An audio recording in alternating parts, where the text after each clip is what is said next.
आज हम चर्चा करेंगे दिमाग के ऊपर। हमारा जो है बार बार प्रेशर बढ़ जाता है, गुस्सा आता है, हमारा मन हमेशा चंचल रहता है, इसके बारे में चर्चा करेंगे।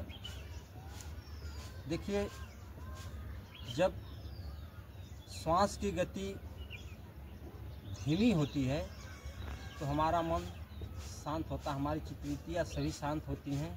जब श्वास की गति तेज़ी से बढ़ जाती है तब हमें गुस्सा भी आता है और हमारी सांसें तेज़ी से जब चलती है तो हमारी धड़कनें भी बढ़ जाती हैं। इससे हमें गुस्सा आता है, चंचलता हो जाती है, धड़कनें बढ़ जाती हैं, तरह तरह की चिंताएं होने लगती हैं, घबराहट होने लगती हैं। इस वजह से हम अपने श्वास को नियंत्रित करें, श्वास को स्वभाव रूप से धीमी गति से चलने का प्रयास करें ताकि हम गुस्से से बच सकें। गुस्सा बहुत ख़तरनाक चीज़ है। थोड़ा सा गुस्सा हो जाने पर किसी के साथ हम उलझ जाते हैं, बहुत अच्छा मित्र होता है या पड़ोसी होता है या बहुत हमारे खास होते हैं, थोड़ा सा गुस्सा आने पर उससे गुस्सा हो जाते हैं, उससे कुछ अटपट बोल देते हैं, सारा रिश्ता ख़त्म हो जाता है। बातों ही बातों में जो है हम उससे लड़ाई कर लेते हैं। लड़ाई करने के बाद जो है सारा सिस्टम चले जाता है, जो है थाना पुलिस कचहरी में चला जाता है। इससे जो हमारा नुकसान होता है, दूसरे का नुकसान छोड़िए, अपना कितना नुकसान होता है।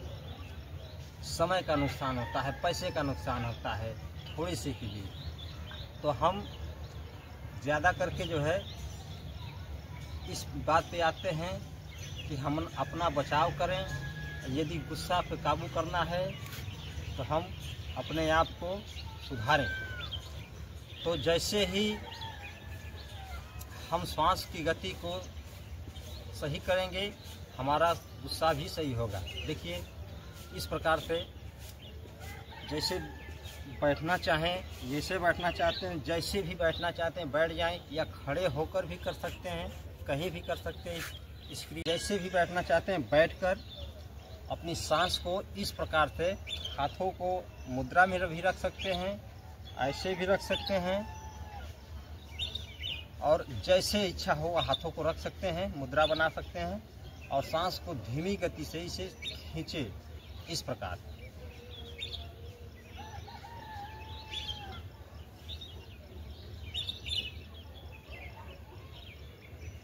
ऊपर खींचें, फिर धीरे धीरे धीरे धीरे सांस को वापस छोड़ें, ऐसे।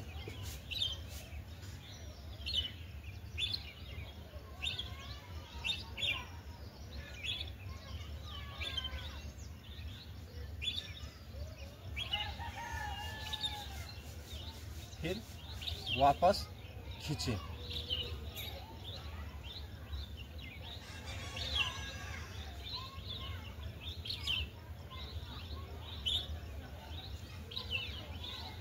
श्वास को बहुत धीमी गति से धीरे धीरे धीरे धीरे खींचना है और धीरे धीरे छोड़ना है इसे।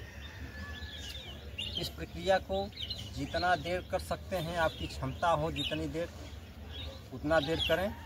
कम से कम 5 मिनट 10 मिनट।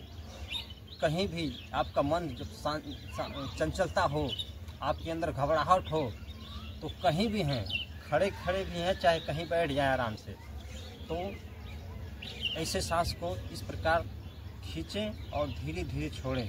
देखेंगे आपकी चंचलता शांत होगी, घबराहट शांत हो जाएगी, आपके अंदर जो है एक शांति का उपहार आएगा, आपकी चित्तवृत्तियाँ शांत होंगी। इससे जो है आपकी सारी परेशानियाँ जो है, घबराहट, चंचलता दूर होगी। तो सांस की प्रक्रिया को इस प्रकार करेंगे, देखेंगे सांस की गति को धीमे चलाने वाले संत, महात्मा, ऋषि जो है कितना शांत स्वभाव के होते हैं। उनको बहुत से लोग उटपटांग बातें बोलते हैं, कुछ न कुछ बोलते हैं, मगर वो इतना शांत होते हैं कि आज उनकी महानता गाई जाती है। इसलिए नहीं कि वो चंचलता है इसलिए गाई जाती नहीं। वो शांत हैं इसलिए उनकी महानता गाई। कोई कुछ भी कहे वो शांत रहते हैं, उनको कोई फर्क नहीं पड़ता है। उनको गुस्सा बहुत नॉर्मल आता ही नहीं, आता भी है तो अपने श्वास को ध्यान देते हैं, इसलिए उनकी गुस्सा शांत हो जाती है। यदि